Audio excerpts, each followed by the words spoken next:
Well, after the flood, the diorama room is being dismantled. A lot of the dioramas are going to be tossed. I'll save just a handful, but so to give you one last glimpse at the madness.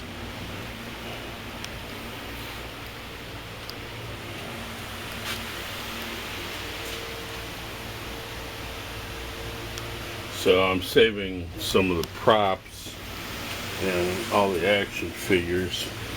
It's probably too dark to see in here, but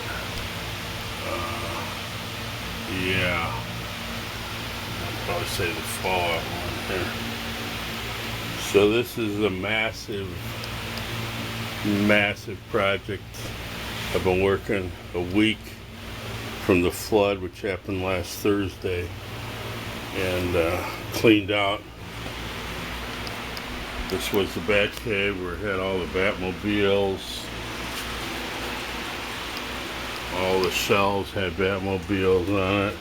This was the overflow fodder room. Now it's storage.